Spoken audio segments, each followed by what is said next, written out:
യേശുക്രിസ്തുവിന്റെ നാമത്തിൽ voice of salvation എന്ന പ്രോഗ്രാമിലേക്ക് ഒരിക്കൽ കൂടി എല്ലാവരെയും ഞാൻ സ്വാഗതം ചെയ്യുകയാണ്.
കഴിഞ്ഞ ആഴ്ചയിൽ തിരുവചനം ശ്രവിച്ച പലരും വിളിച്ചു പറയുകയുണ്ടായി, ഞങ്ങളുടെ ജീവിതത്തിൽ വലിയ മാറ്റങ്ങൾ സംഭവിച്ചു.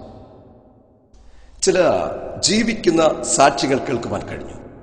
ഒരാഴ്ചയ്ക്ക് മുമ്പ് നമ്മൾ പ്രസംഗിച്ച ആ മെസ്സേജ് കേട്ടിട്ട് ആത്മഹത്യയ്ക്ക് വേണ്ടി ആഗ്രഹിച്ചിരുന്ന ഒരു കുടുംബം മുഴുവനുമായിട്ട് അവർ വിളിച്ചു പറയുകയുണ്ടായി, ദൈവം ഞങ്ങളെ സഹായിച്ചു, ദൈവം ഞങ്ങളുടെ തീരുമാനത്തെ മാറ്റി, ഞങ്ങൾക്ക് വേണ്ടി അവൻ പുതിയ വഴികൾ തുറന്നു. ഇന്നും ഞാൻ മനസ്സിലാക്കുന്നു, ഈ വചനം കേൾക്കുമ്പോൾ തന്നെ പരാജയപ്പെട്ട തകർന്ന മനസ്സുമായി കഴിയുന്ന ചില വ്യക്തികളെ എൻ്റെ യേശു കർത്താവ് ഇന്ന് പകൽക്കാലം നിങ്ങളുടെ കരത്തിൽ പിടിച്ച് അവൻ നടത്തുവാൻ മതിയായ ദൈവവും നിങ്ങൾ കാണാത്ത, നിങ്ങൾ അനുഭവിക്കാത്ത ശ്രേഷ്ഠമേറിയ ചില അനുഭവങ്ങളും നൽകിത്തന്ന് നിത്യതയിലേക്ക് നിങ്ങളെ ഒരുക്കുകയും ചെയ്യുന്ന ഒരു സമയമായി ഇത് മാറും എന്ന് ഞാൻ പൂർണ്ണമായിട്ട് വിശ്വസിക്കുകയാണ്. സാന്റിയാഗോ എന്ന് പറയുന്ന ഒരു മീൻപിടുത്തക്കാരൻ ഒരിക്കൽ തന്റെ വലയും പടകും എടുത്തുകൊണ്ട് ആഴക്കടലിലേക്ക് വല വീശുവാൻ കടന്നുപോയി. കടലിൽ നല്ല പരിചയമുള്ള വ്യക്തിയാണ് സാന്റിയാഗോ. അദ്ദേഹത്തിന്റെ യാത്രയിൽ വിലയുള്ള ഒരു മീനെ അദ്ദേഹത്തിന് ലഭിച്ചു. വളരെ വിലയുള്ള മീനാണ്. ആ മീൻ കരയിൽ വന്നു കഴിഞ്ഞാൽ ധാരാളം സമ്പത്ത് അദ്ദേഹത്തിന് വാരിക്കൊട്ടുവാൻ കഴിയും. അദ്ദേഹം വളരെ കഷ്ടപ്പെട്ട് വല വീശി അടുത്ത രാത്രിയിൽ ആ വിലയുള്ള മീനെ അദ്ദേഹത്തിന് വലയിൽ ലഭിച്ചു. തന്റെ പടകിനോട് ചേർത്ത് വെച്ച് കെട്ടിയിട്ട് സാന്റിയാഗോ ഒരുപാട് സ്വപ്നങ്ങളുമായിട്ട് ആ പങ്കായം തുഴയാൻ തുടങ്ങി. അദ്ദേഹം ഇങ്ങനെ തീരുമാനിച്ചു, നാളെ പ്രഭാതമാകുമ്പോൾ എനിക്ക് കരയിൽ വന്ന് ചേരുവാൻ കഴിയും. മാത്രമല്ല, എന്റെ വിലയുള്ള ഈ മത്സ്യത്തെ എന്റെ സ്നേഹിതരായ പലരും വാങ്ങും. അങ്ങനെ എന്റെ കടഭാരം, അങ്ങനെ എനിക്ക് സമ്പത്തുണ്ടാക്കുവാൻ കഴിയും, അങ്ങനെ എനിക്ക് ഭവനം പണിയുവാൻ കഴിയും. വലിയ വിലയുള്ള മത്സ്യമാണ് അദ്ദേഹത്തിന് വലയിൽ ലഭിച്ചത്. പക്ഷേ അർദ്ധരാത്രി ആയപ്പോൾ സാന്റിയാഗോ അറിഞ്ഞില്ല, വിലയുള്ള മത്സ്യത്തെ തന്റെ പടകിനോട് ചേർത്ത് വെച്ച് കെട്ടിയാണ് അദ്ദേഹം പടക് നിയന്ത്രിച്ച് കരയിലേക്ക് തുഴഞ്ഞു കടന്നു വരുന്നത്. ആ വലിയ മത്സ്യത്തിന്റെ ശരീരഭാഗത്തു നിന്നും രക്തം വാർന്നൊഴുകുവാൻ തുടങ്ങി. രക്തദാഹികളായ വലിയ വമ്പൻ സ്രാവുകൾ ഈ പടകിന്റെ പിന്നാലെ ഓടിക്കൂടി. സാന്റിയാഗോയ്ക്ക് ഇത് മനസ്സിലാക്കുവാൻ കഴിഞ്ഞില്ല. നേരെ പ്രഭാതമാകുന്നതിന് മുമ്പായിട്ട് തന്നെ ഓടിക്കൂടിയ സ്രാവിൻ കൂട്ടങ്ങൾ സാന്റിയാഗോയ്ക്ക് ലഭിച്ച ആ മത്സ്യത്തെ വെട്ടി വിഴുങ്ങിക്കളഞ്ഞു. പ്രഭാതമായപ്പോൾ സാന്റിയാഗോ കരയിൽ വന്നു. താൻ നോക്കുന്ന സമയത്ത് തന്റെ കണ്ണുകൾ തനിക്ക് വിശ്വസിക്കാൻ കഴിഞ്ഞില്ല. വെറും അസ്ഥികൾ മാത്രം. അദ്ദേഹത്തിന്റെ സ്വപ്നങ്ങൾ തകർന്നു പോയി. എന്നെ കേൾക്കുന്ന പ്രിയമുള്ളവരെ, ജീവിതത്തിൽ ഇന്ന കാര്യങ്ങൾ നേടിയെടുക്കാം, ഇന്ന കാര്യം എനിക്ക് സാധിക്കാം എന്നൊക്കെ ചിന്തിച്ച് ഒരുപാട് സ്വപ്നങ്ങളുമായി യാത്ര തിരിച്ച ചിലരെ ഞാൻ കാണുന്നു. എന്നാൽ നിങ്ങളുടെ ജീവിതം ഇടയ്ക്ക് വെച്ച് തകർന്നു പോയി. നിങ്ങൾ വഴികൾ അറിയാത്തവരെ പോലെ നിരാശയുടെ വാക്കുകൾ പറഞ്ഞ് ഇനി എന്തിന് ജീവിക്കുന്നു എന്ന് പോലും ചിന്തിച്ച് ജീവിതത്തെ നശിപ്പിക്കുവാൻ ശ്രമിക്കുന്ന വ്യക്തിയാണെങ്കിൽ സ്വർഗം ഇന്ന് ഈ സമയത്ത് നിങ്ങൾക്ക് വേണ്ടി നിങ്ങൾ അറിയാത്ത ഉറവകളെ തുറക്കുക, നിങ്ങൾ അറിയാത്ത മേഖലകളിലൂടെ നിങ്ങളെ നടത്തുക, തന്റെ അവകാശികളാക്കി തീർത്ത് ദൈവം നിങ്ങളെ അനുഗ്രഹിക്കാൻ പോകുന്ന പകൽക്കാലമാണ്. മത്തായിയുടെ സുവിശേഷം 14-ാം അധ്യായം അതിന്റെ 13-ാമത്തെ വാക്യം വായിക്കുമ്പോൾ, അത് കേട്ടിട്ട് യേശു അവിടെ വിട്ട് പടകിൽ കയറി നിർജ്ജനമായ ഒരു സ്ഥലത്തേക്ക് വരും. യേശു എന്താണ് കേട്ടത്? യോഹന്നാൻ സ്നാപകന്റെ തല വെട്ടിയെടുത്ത് ഹേരോദ്യയ്ക്ക് കൊണ്ടുപോയി കൊടുത്തു എന്നുള്ള വാർത്തയാണ്. യേശു ആ വാർത്ത കേട്ടിട്ട് തന്റെ ശുശ്രൂഷ നിർത്തിവെച്ചില്ല. സാത്താൻ അനേകരുടെ തലയ്ക്ക് വില പറഞ്ഞ് അനേകരെ നശിപ്പിക്കുവാൻ തുടങ്ങുമ്പോൾ ഒരു യോഹന്നാൻ സ്നാപകന്റെ തല വെട്ടി എടുത്തു എന്ന് പറഞ്ഞിട്ട് തുടർന്നുള്ള ദൈവിക പ്രവൃത്തികൾ തീരുമെന്ന് ലോകം വിധി എഴുതിയപ്പോൾ, അധികാരികൾ വിധി എഴുതിയപ്പോൾ ഇല്ല, അവിടെ മുതൽ ഒരു പുതിയ ശുശ്രൂഷ ഏറ്റെടുത്തുകൊണ്ട് യേശു ഇരട്ടി ശക്തിയോടെ ചില രോഗികളെ സൗഖ്യമാക്കുവാൻ, സുവിശേഷം പ്രസംഗിക്കുവാൻ നിർജ്ജനമായ ഒരു സ്ഥലത്തേക്ക് മരുഭൂമിയിൽ സന്ധ്യയായ സമയത്ത് യേശു വേറിട്ട് ഒരു ഭാഗത്തിരിക്കുമ്പോൾ അനേക ആയിരങ്ങൾ യേശുവിന്റെ അരികിൽ കടന്നു വന്നു. സമയം നിങ്ങൾ മനസ്സിലാക്കണം, സന്ധ്യയാണ്. ഒരു ഏകാന്തതയുടെ സമയം, ആരുമില്ലാത്തൊരു സമയം, വ്യക്തമായി വഴികൾ അറിയാതിരിക്കുന്ന ഒരു സമയം, ഇരുള് വന്ന് മൂടിയിരിക്കുന്ന സമയം, സന്ധ്യ. ജീവിതത്തിന്റെ ഇതേ അവസ്ഥയിലൂടെ കടന്നു പോകുന്ന അനേകരെ ഞാൻ കാണുന്നു. ആരുമില്ലാതെ ഏകാന്തത അനുഭവിക്കുന്ന, സ്നേഹം പങ്കുവയ്ക്കുവാൻ ആരുമില്ല. അതേ ഒരു സന്ധ്യയുടെ സമയം. അവിടെയാണ് ദൈവം നിനക്ക് വേണ്ടി അത്ഭുതങ്ങൾ ചെയ്യുവാൻ ഇറങ്ങി. ആ പ്രതിസന്ധിയുടെ സമയത്താണ് ദൈവം നിന്നെ സ്നേഹിക്കുന്ന യേശു നിന്റെ അരികിലേക്ക് അടുത്തു വരും. ആരുമില്ലാതിരിക്കുമ്പോൾ, സ്നേഹിതർ മാറിപ്പോകുമ്പോൾ, കൂട്ടുകാർ കൈവിടുമ്പോൾ, ലക്ഷ്യമറിയാതെ ആടി ഉലയുന്ന ഒരു കപ്പൽ പോലെ നിന്റെ ജീവിതം തള്ളി നീക്കുമ്പോൾ, അവിടെ നിന്നെ രക്ഷിപ്പാൻ, നിനക്ക് വഴി കാട്ടുവാൻ, നിന്നെ ഉദ്ധരിക്കുവാൻ, നിനക്ക് ആലോചന കൈമാറുവാൻ യേശു അവിടെ കറങ്ങി വരും. ഇത് മരുഭൂമിയുടെ അനുഭവം, വരണ്ട അനുഭവം. അവിടെ ശിഷ്യന്മാരെ യേശു അരികിൽ വിളിച്ചിട്ട് പറഞ്ഞു, കൂടി വന്നവർക്ക് ഭക്ഷിപ്പാൻ കൊടുക്കണം. നിങ്ങൾ മനസ്സിലാക്കുക, അനേകായിരം വ്യക്തികളുണ്ട്. 5000-ൽ പരം പുരുഷന്മാർ, സ്ത്രീകൾ, കുഞ്ഞുങ്ങൾ ഒക്കെയുള്ള ആ കൂട്ടത്തിൽ യേശു ശിഷ്യന്മാരോട് പറയുന്നു, നിങ്ങൾ അവർക്ക് ഭക്ഷിപ്പാൻ കൊടുക്കണം. ശിഷ്യന്മാർ വന്ന് പറയുകയാണ്, എവിടെ നിന്ന് ഞങ്ങൾ ഇവർക്ക് ഭക്ഷണം കൊടുക്കും? നിങ്ങൾ മനസ്സിലാക്കുക, എല്ലാം പ്രതികൂലമാകുമ്പോൾ ഒന്നും കൂടെ ആവർത്തിക്കാൻ ആഗ്രഹിക്കുന്നു. അവിടെ ദൈവത്തിന്റെ കരം പ്രവർത്തിക്കുവാൻ ഇറങ്ങി വരും. മാർക്കോസിന്റെ സുവിശേഷം 4-ാം അധ്യായം 35-ാമത്തെ വാക്യം വായിക്കുമ്പോൾ ഇങ്ങനെ ഒരു സംഭവ ചരിത്രം കാണുവാൻ കഴിയുന്നുണ്ട്. സന്ധ്യയായപ്പോൾ യേശു ശിഷ്യന്മാരെ വിളിച്ചിട്ട് പറഞ്ഞു, നിങ്ങൾ അക്കരയ്ക്ക് പോകുക. ആ പടകിൽ അവർ യാത്ര ചെയ്യാൻ തുടങ്ങി. സന്ധ്യാസമയത്ത് ഏതോ ഒരു ഉദ്ദേശത്തിന് വേണ്ടിയാണ് ദൈവം അവരെ ആ സമയത്ത് നിർബന്ധിച്ച് അയച്ചത്.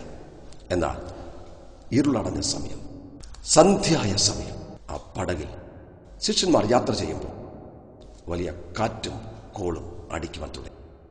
തിരമാലകൾ അടിച്ചുയരാൻ തുടങ്ങി. പെട്ടെന്ന് അവർ പ്രതിസന്ധിയിലായി. ഇനി എന്താണ് ചെയ്യുക?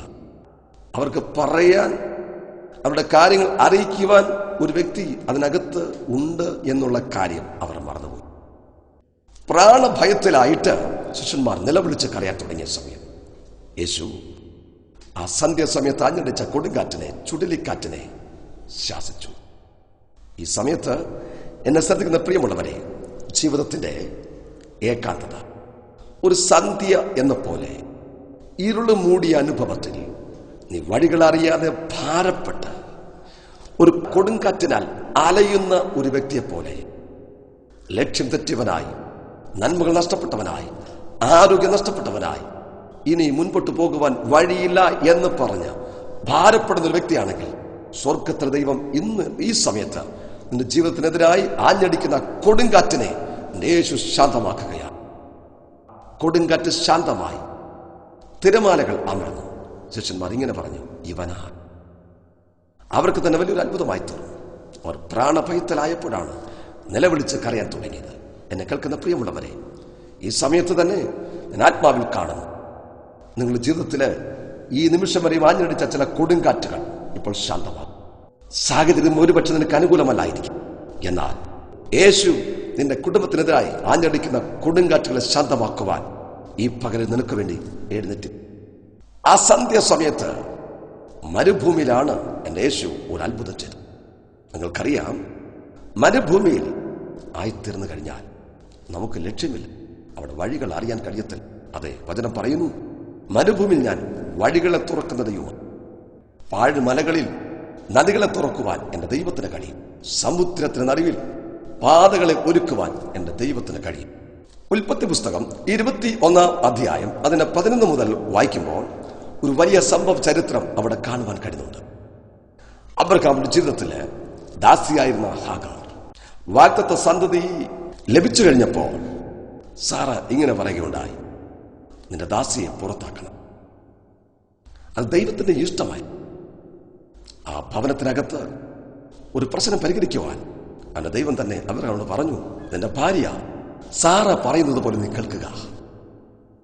അബ്രഹാം അതികാലത്ത് എഴുന്നേറ്റ് ഒരു തുരുത്തി വെള്ളവും അപ്പവും എടുത്ത് ആഗാറിൽ തനിക്ക് പിറന്ന മകനെയും അവളുടെ കയ്യിൽ കൊടുത്ത് അവരെ മിസ്രൈമിലേക്ക് പറഞ്ഞു വിട്ടു. ആ മരുഭൂമിയിൽ അവർ ഉഴന്ന് നടക്കുവാൻ തുടങ്ങി. അവർ അലയുവാൻ തുടങ്ങി. അബ്രഹാം കൊടുത്തുവിട്ട വെള്ളവും അപ്പവും തീർന്നു. ദാഹം അവർക്ക് സഹിക്കാൻ കഴിയുന്നതല്ല. മരുഭൂമിയുടെ അനുഭവമാണ് ചൂടുള്ള അനുഭവം. അബ്രഹാം കൊടുത്തുവിട്ട വെള്ളവും അപ്പവും തീർന്നു കഴിഞ്ഞപ്പോൾ ഹാഗാർ നിലവിളിച്ച് കരയാൻ തുടങ്ങി. ഒരു പക്ഷേ ചില നിമിഷങ്ങൾ കഴിയുമ്പോൾ ആ രണ്ടുപേരും ആ മരുഭൂമിയിൽ തളർന്നു വീഴും, മരിക്കും. എന്നെ കേൾക്കുന്ന ചില വ്യക്തി ജീവിതങ്ങൾ ഇതേ അനുഭവത്തിലാണ്. തള്ളപ്പെട്ടവരായി, ഒറ്റപ്പെട്ടവരായി, ജീവിതത്തിൽ എല്ലാം ഉള്ളവരായിരുന്നു. ഇപ്പോൾ നിന്റെ ഭവനത്തിൽ ഒന്നുമില്ല. നിന്നെ തള്ളിപ്പറഞ്ഞവരുടെ നടുവിൽ, നിന്നെ ഒറ്റപ്പെടുത്തിയവരുടെ നടുവിൽ നീ നിരാശയോടെ കഴിഞ്ഞുകൂടുന്ന വ്യക്തിയാണെങ്കിൽ എന്റെ ദൈവത്തിന് നിനക്ക് വേണ്ടി അത്ഭുതങ്ങൾ ചെയ്യുവാൻ കഴിയും. വചനം വായിക്കുമ്പോൾ കാണുവാൻ കഴിയുന്നുണ്ട്, ഒരു കുറുങ്കാട്ടിൻ തണലിൽ കുട്ടിയെ ഇട്ട ശേഷം ഒരു അമ്പിൻ പാട് ദൂരത്ത് ഹാഗാർ മാറിയിരുന്ന് കുട്ടിയുടെ മരണം കാണണ്ട എന്ന് പറഞ്ഞ് ഹാഗാർ നിലവിളിച്ച് കരയും. ഹാഗാറിന്റെ നിലവിളി കേട്ടിട്ട് ദൈവം ഇടപെട്ടു. ദൈവിക ശബ്ദം കേട്ട് കഴിഞ്ഞപ്പോൾ ഹാഗാർ തന്റെ മകനെ പിടിച്ചെഴുന്നേറ്റു. ഹാഗാർ കണ്ണു തുറന്നു നോക്കിയപ്പോൾ ഒരു നീരുറവ അവരുടെ ദാഹത്തെ തീർക്കുവാൻ, മരണത്തെ എന്നേക്കുമായി മാറ്റുവാൻ സർവശക്തനായ ദൈവം നിലവിളി കേട്ട് ആ മരുഭൂമിയിൽ ഒരു ഉറവ തുറന്നു കൊടുത്തു. ദൈവം നിങ്ങൾക്ക് വേണ്ടി നിങ്ങൾ ഒരിക്കലും അനുഭവിക്കാത്ത ചില ഉറവകൾ ഈ ചൂടേറിയ അനുഭവത്തിൽ, ഈ തകർന്ന മണ്ഡലത്തിൽ, ആരുമില്ലാതിരിക്കുന്ന ഇടത്ത്, എല്ലാവരും കൈവിടപ്പെട്ട ഈ സാഹചര്യത്തിൽ ദൈവം നിനക്ക് വേണ്ടി ഒരു ഉറവ തുറക്കുകയാണ്. അത് നിങ്ങളുടെ ആത്മീയ കണ്ണ് തുറന്ന് ഒന്ന് കാണുക. ദൈവം നിങ്ങൾക്ക് വേണ്ടി ഒരു വഴി തുറന്നാൽ ആർക്കും അതിനെ അടയ്ക്കുവാൻ കഴിയത്തില്ല. വചനം ഇങ്ങനെ പറയുന്നു, ഇതാ ഞാൻ നിന്റെ മുമ്പിൽ ഒരു വാതിൽ തുറന്നു വെച്ചിരിക്കുന്നു. ഒരുവന്റെ വഴിയിൽ യഹോവയ്ക്ക് പ്രസാദം തോന്നിയാൽ യഹോവ അവന്റെ ഗമനത്തെ സ്ഥിരമാക്കുന്നു. നിന്റെ വഴി യഹോവയുടെ കരത്തിൽ ഏൽപ്പിച്ചു കൊടുക്കുക, അവൻ അത് നിർവഹിക്കും. പുറപ്പാട് പുസ്തകം 17-ാം അധ്യായം അതിന്റെ 6-ാമത്തെ വാക്യം വായിക്കുമ്പോൾ, രഫീദീമിൽ അവർ കടന്നു വന്നപ്പോൾ അവർ നിലവിളിക്കാൻ തുടങ്ങി. ദൈവം മോശയോട് പറഞ്ഞു, നിന്റെ കയ്യിലൊരു വടിയുണ്ടല്ലോ, നീ ആ വടി എടുക്കുക. ഹോറേബിൽ ഞാൻ നിൽക്കും, നീ അവിടെ പാറയിൽ. മൂപ്പന്മാരുമായിട്ട് മോശ അവിടേക്ക് കടന്നു ചെന്നു. ആ പാറയെ അടിച്ചപ്പോൾ വെള്ളം പുറപ്പെട്ടു. അവർ അവരുടെ ദാഹം തീർത്തു. പ്രിയമുള്ളവരെ, ആ മരുഭൂമിയിൽ അവരെ അനുഗമിക്കുന്ന ഒരു പാറയുണ്ടായിരുന്നു. അത് ക്രിസ്തുവായിരുന്നു. ഈ പകൽക്കാലം ഞാൻ നിങ്ങളെ ഉറപ്പിക്കാൻ ആഗ്രഹിക്കുകയാണ്, നിങ്ങളുടെ ജീവിതങ്ങളിൽ ഒരു മരുഭൂമിയുടെ അനുഭവത്തിലൂടെ ആയിരിക്കാം ഒരുപക്ഷെ കടന്നു പോകുന്നത്, സന്ധ്യയുടെ അനുഭവം. എന്നാൽ ദൈവം നിങ്ങൾക്ക് വേണ്ടി ഒരു പുതിയ പ്രഭാതം, സമാധാനത്തിന്റെ, സന്തോഷത്തിന്റെ, അനുഗ്രഹത്തിന്റെ, സ്വസ്ഥതയുടെ ഒരു സമയം, ഒരു നല്ല പ്രഭാതം ദൈവം നിനക്കായി ഒരുക്കിയിട്ടുണ്ട്. ആ സന്ധ്യാസമയത്ത് യേശുവിന്റെ അരികിൽ കടന്നു വന്ന ആ ജനത്തെ കണ്ടിട്ട് ശിഷ്യന്മാർ ഇങ്ങനെ പറഞ്ഞൊടിഞ്ഞു, 200 വെള്ളിക്കാശിന് ഞങ്ങൾ എന്തു ചെയ്യും? എന്നാൽ യേശു പറഞ്ഞു, അവരെ പന്തി പന്തിയായി ഇരുത്താൻ പറഞ്ഞു. പന്തി പന്തിയായിട്ട് ആ ജനം ഇരിക്കുമ്പോൾ അവിടെ ഒരു ബാലന്റെ കയ്യിൽ 5 അപ്പവും 2 മീനും ഉണ്ടായിരുന്നു. മടി കൂടാതെ ആ ബാലകൻ യേശുവിന്റെ കരത്തിൽ കൊടുത്തു. നിങ്ങൾ മനസ്സിലാക്കുക, യേശുവിന്റെ കരത്തിൽ അത് ലഭിച്ചു കഴിഞ്ഞപ്പോൾ എൻ്റെ യേശു അതിനെ എടുത്ത് വാഴ്ത്തി നുറുക്കി ശിഷ്യന്മാരുടെ കയ്യിൽ കൊടുത്തു. മടി കൂടാതെ കൊടുത്തത് കൊണ്ട് അവിടെ ഒരു അത്ഭുതം സംഭവിക്കുകയാണ്. എന്നെ കേൾക്കുന്ന പ്രിയമുള്ളവരെ, യേശുവിന്റെ കരത്തിൽ നിങ്ങൾ നിങ്ങളുടെ ജീവിതത്തെ ഏൽപ്പിച്ചാട്ട്, നിങ്ങളുടെ തലമുറകളെ കൊടുത്താട്ട്, നിങ്ങൾക്കുള്ള നന്മകളെ ഏൽപ്പിച്ചാട്ട്, ദുഷ്ടശക്തികൾ, ശത്രു അതിന് മേൽ അധികാരം പറയുകയില്ല. അതിനെ വളർത്തുവാൻ, അതിനെ നന്നാക്കുവാൻ, അതിനെ ഉപയോഗിക്കുവാൻ ദൈവത്തിന് കഴിയും. മടികൂടാതെ ആ കൊച്ചുബാലൻ യേശുവിന്റെ കരത്തിൽ അവന്റെ കയ്യിലുണ്ടായിരുന്ന അപ്പം ഏൽപ്പിച്ചു കൊടുത്തു. ആ അപ്പം എങ്ങനെയുണ്ടായി? നമുക്കറിയാം, ചില ഗോതമ്പ് മണികൾ അത് വ്യത്യസ്തമായ അവസ്ഥയിലൂടെ കടന്നു പോയിട്ടാണ് ഒരു അപ്പമായി തീർന്നത്. അനേകർക്ക് അത് ഭക്ഷിപ്പാൻ തക്കവണ്ണം ആയിത്തീരണമെങ്കിൽ അത് ചില അനുഭവത്തിലൂടെ കടന്നുപോയി മതിയാകും, അതിനപ്പമായി മാറി. ഇന്ന് പകൽക്കാലം ഞാൻ നിങ്ങളുമായിരിക്കുന്ന ഓരോ മണികൾ, ഗോതമ്പ് മണികൾ ദൈവത്തിന്റെ കരത്തിൽ നമ്മൾ ഏൽപ്പിച്ച് കൊടുക്കുന്നതിന് മുമ്പായിട്ട് അനേകർക്ക് അത് അനുഗ്രഹമായി തീരണമെങ്കിൽ ദൈവത്തിന്റെ കരത്തിലൂടെ ഞാൻ നിങ്ങൾ കടന്നുപോയ മതിയാകും.